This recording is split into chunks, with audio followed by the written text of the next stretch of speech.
तो ये सारी करप्शन खत्म होगी। ये ट्रैक्टर ही चलेगा तो इस मुल्क में रेवोल्यूशन आएगा, ये ट्रैक्टर ही चलेगा तो ये मुल्क जो है वो करेगा। देखिए, हमने इसको सबसे पहली चीज़ जो सिखानी है अखलाकियात। हमने इनको बताना है कि किसी को हमने गाली नहीं देनी, किसी को विरोध नहीं करना, इसलिए कि हमारे नबी ने सबसे पहले बात की अखलाक की है। उन्होंने मुश्किल तरीन वक्त में भी अपने को अखलाक का दामन अपने हाथ में। तो इंशाअल्लाह हमारा ये देश है बहुत खूबसूरत है, और मुझे बड़ी खुशी है कि कामरान उस्मानी की क़यादत में माशाअल्लाह उन्होंने बहुत अच्छी उसकी तरबियत की है।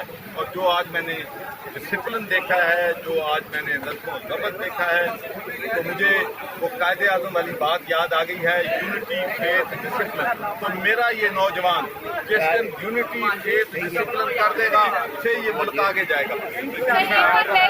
नारा लगा था यूथ के हक में, और कहा जाता है 25 करोड़ आवाम जो है वो पाकिस्तान तहरीक इंसाफ के साथ ही है। तो ये यूथ जो है, क्या ये भी 9 मई वाला हज़ार पेश कर देगी अगर कोई ऐसा मौका आया? बिल्कुल, हम इनको जो सबसे बड़ी बात है, मैं जब को हमेशा कहता हूँ, जब मैं PTA में था तो उस वक्त भी मेरा पहला मैसेज ये होता था कि हमने एहतजाज को रमन कर दिया।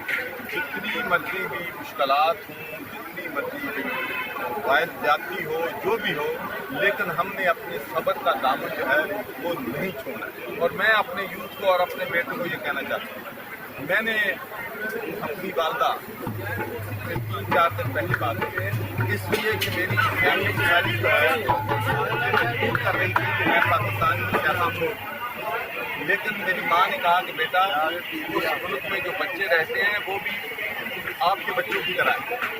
मैं आपकी माँ हूँ, मुझे आपकी यहाँ जरूरत है, लेकिन आप पाकिस्तान के अवाम की खिदमत करें। तो ये जो जरूरत है इंशाअल्लाह हम इनको अपने बेटों की तरह, बेटियों की तरह ट्रेन करेंगे। जिस तरीके से एक बाप जो है ना वो कहता है कि मुझे तकलीफ आ जाए मेरे बेटे बेटी को ना हो, तो मैं इनको तकलीफ बाद में आने दूंगा, पहले सर मैं सवाल करना चाहूँगी कि काफ लीग दिन का दिन कोई ना कोई नया चीज़ सामने लेकर आ रही है, और बड़े बड़े अहदेदार जो है वो पार्टी को छोड़ के काफ लीग में आ रही है। क्या कोई गुंजाइश यहाँ पर मौजूद है कि अगर कोई PTI का छोड़ा हुआ यहाँ आना चाहे, आ सकता है? देखिए जी, जो शख्स करप्ट नहीं है, जिसने माल नहीं बनाया है, जिसने ओहदे जो है नहीं बेचे, जिसने अपनी जो है डेवलपमेंट फंड से पैसा अपनी जेब में नहीं डाला है, तो वो कोई भी हमारे लिए वेलकम है। लेकिन हमारा टारगेट जो है एक जमात नहीं है। देख लें, हम अपनी जमात में मुस्लिम लीग नून से लोग आ रहे हैं, खैबर पख्तूनख्वा की मुस्लिम लीग नून के 100 लोग हमारे साथ आए, फिर हमारे जो मुशर्रफ साहब की पार्टी थी इस्लामाबाद में पाकिस्तान